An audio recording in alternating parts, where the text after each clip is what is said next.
Hello and welcome back to the Wasteland. Welcome back to Fallout 3, where today we're going to be taking a look at the top 10 best rifles in Fallout 3, as well as shotguns, because we don't really have a whole lot of shotguns, so we're going to be grouping them into here.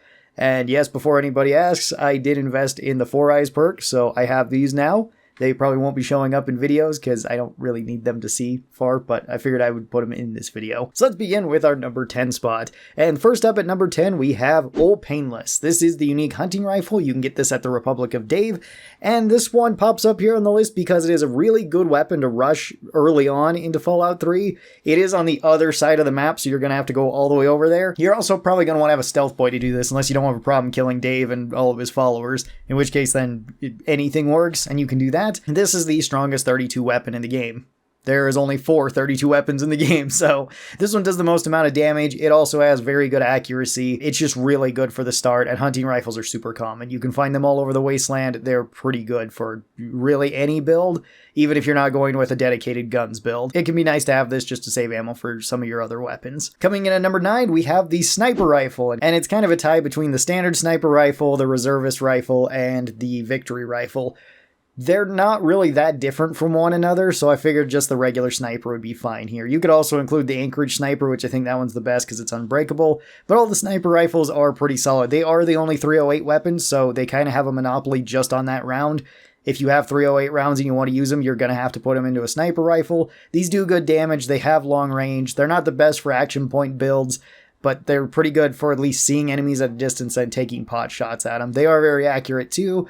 And then the 2 unique versions have their own effects, where the reservist rifle technically has the highest stats and the fastest rate of fire, but you only get 3 shots with it, so it makes it a little bit awkward. Victory rifle has the knockdown on crit, but sometimes that can be buggy. I've kind of explained that before in detailed videos about that in the Gauss rifle, where sometimes the knockdown effect will take place before the actual hit of the weapon. It doesn't happen all the time. It's actually kind of rare when it does happen, but it sucks when it does happen because you just basically don't do any damage and just knock an enemy down. Coming in at our number 8 spot, we have the Perforator. The Perforator is the best version of the assault rifle. This one has a slower rate of fire than the assault rifle, as well as has a scope on it and a suppressor on it, which is pretty nice. This one is very difficult to get though. This one is a reward that you can get in the pit, and you do need to collect 90 of the 100 steel ingots in the pit. That does take at least a decent amount of time to go and pick them all up.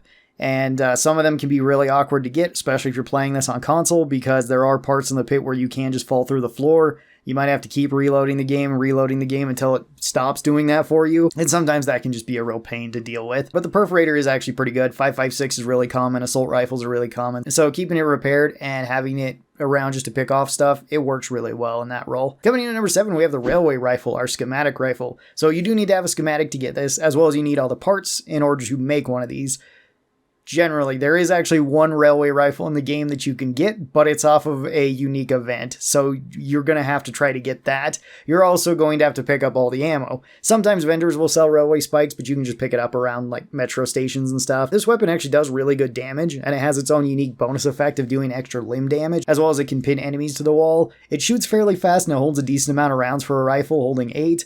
The major problem that I have with this rifle, besides the schematic part, which can be a little bit time consuming, they're not usually super difficult to get. The rifle itself sometimes causes the game to crash though. And I don't know if that's just the interaction of pinning enemies to walls or it doing extra limb damage and having to calculate that or whatever it might be. The railway rifle is just a little bit weird, but when it works, when you have like a non-buggy version of Fallout 3, which is, I know it's kind of a rarity, but when it does happen, it's actually really solid. It's a really good gun. Coming in at number 6, we have the Wulong assault rifle. This is the unique Chinese assault rifle, and I'm still not sure if I'm saying that name right or not. So this is probably one of the most obscure unique weapons in any of the Fallout games, because you'd probably never find this if you didn't already know about it or look up a guide for it, because it's really out of your way to get this. In order to get the Wulong assault rifle, you do have to go to the Museum of Technology. You have to hack into, well, you don't really have to hack. You just have to interact with 3 separate computers that have numbers at the bottom, and then you have to pick the right 3 choices. You do not get another chance at this, so if you screw it up, that's it. You're locked out unless you want to reload an old save and then try it again.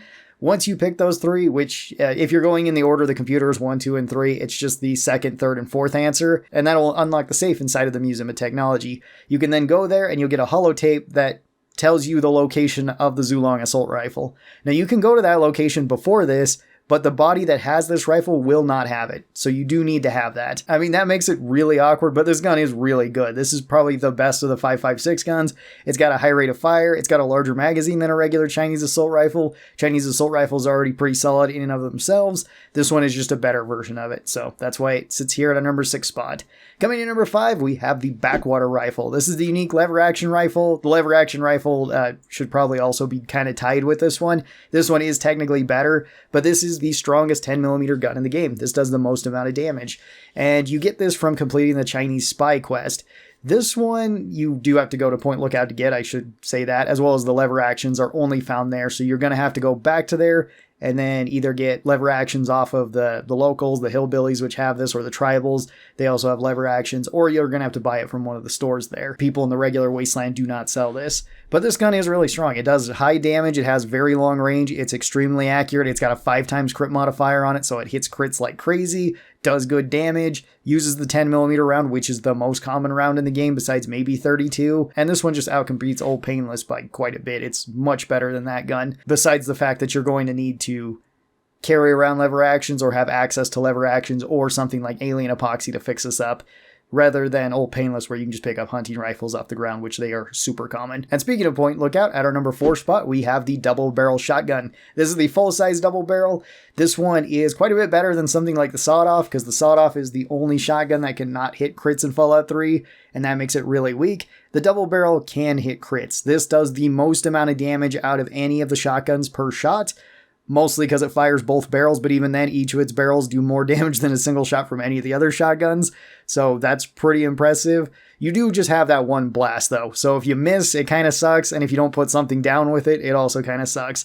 If you do hit a crit with this, you're probably going to kill whatever you hit with it. If you hit a sneak crit with this, you're definitely going to kill whatever you hit with it, because the way shotgun and shotgun-style weapons work in Fallout 3 is every pellet can hit its own crit. So if you blast out 18 pellets from the double barrel, and you happen to get a crit hit, you get a crit hit on all of those pellets that hit enemies. And it's usually about the same as its base damage is. I think the double barrel is a little bit less, since I think it would count for just one barrel. But even so, the damage, and especially like the sneak crit damage, is insane from this weapon. It does so much DPS. If you have like better crits and you hit a sneak crit, you're pretty much going to one-shot just about anything in the game. It's really, really strong. Reason why it's here, though, is that it only effectively holds one shot. So if you miss that shot, it's not that great, and you have to reload it after every single shot. So if there's multiple enemies, it can be really strong for the first blast, but then you're going to need to kind of take cover or just face tank through it if you're tanky enough. Coming in at number 3 spot, we have a fan favorite of Lincoln's Repeater. Lincoln's Repeater is fantastic. You can get this weapon incredibly early on because it's basically in line with you doing the main story. And once you go to the Museum of History, or once you go to the Museum of Technology, the Museum of History is directly across the street from it. So you can just run right across the street, run through the ghouls, you don't even need to fight them, and then pull this sucker up, and you've got a really top tier weapon. This weapon is great. It does really high damage. It fires fairly fast for Fallout 3 standards. Extremely accurate. Has a 2x crit modifier, so it's more likely to hit crits. It holds a lot of shots in it. You can repair this with hunting rifles, which is awesome. The only problem about getting it really early on is that this does take 44 rounds, which makes it a little bit more of a rarity, at least in the start of the game, because not a whole lot of vendors are going to sell them right away, and you're probably not going to have a whole lot of money to buy them. If you want to get this and then rush to the pit so that you can get the ammo press, that can work out really well. That's usually what I end up turning all my scrap metal in Fallout 3 into. It's just a bunch of 44 rounds because they're just really strong, and there's not really a great way to get a whole bunch of them. Lincoln's Repeater is pretty solid. Coming in at our number 2 spot, we actually have a very common weapon, and this is the combat shotgun. The combat shotgun is really, really good in Fallout 3. Not even counting the unique version of it, which you can probably guess what the number 1 gun is on this list.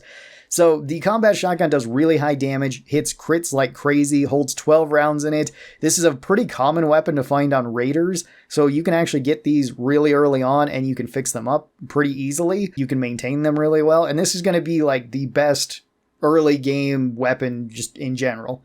No matter what you're doing, no matter how you're building, this is probably going to be the strongest weapon there. With maybe a few exceptions. If you're going with like an unarmed build, then you could argue something like Spike Knuckles. But the combat shotgun by itself is super solid. It works really well at close and medium range, longer ranges where it kind of struggles. And even in a non-crit oriented build, just being able to hit sneak crits with this, it one-shot so many tough enemies or chunk so many tough enemies, then it makes it just a really solid go-to weapon through really the whole game. You can carry a combat shotgun from the start of the game all the way to the end of the game. It's not going to fail you at all. And then at our number 1 spot, we have the Terrible Shotgun.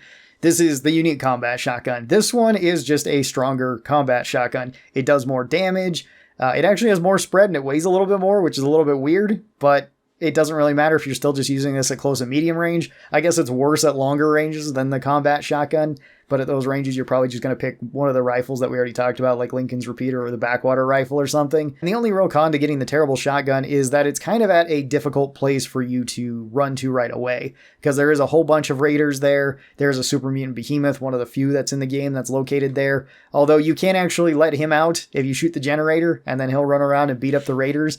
And that's actually a pretty good way of getting inside, because once you're inside, you only have to deal with a couple of raiders, and then you can get the Terrible Shotgun in there. And it's a really good weapon. It kind of outperforms most of these other weapons, except for at very long range, but at close range, it's pretty much unbeaten, with the exception of maybe the unique laser rifle, which we'll talk about when we get to the energy weapons. So this is my list of the top 10 best rifles / shotguns in Fallout 3. What do you guys think? What are your top 10 favorites? Feel free to tell me down in the comments below. I'd love to hear that. Thank you guys so very much for watching this. Hope that you guys enjoyed. I'll talk to you next time. Bye-bye, everybody.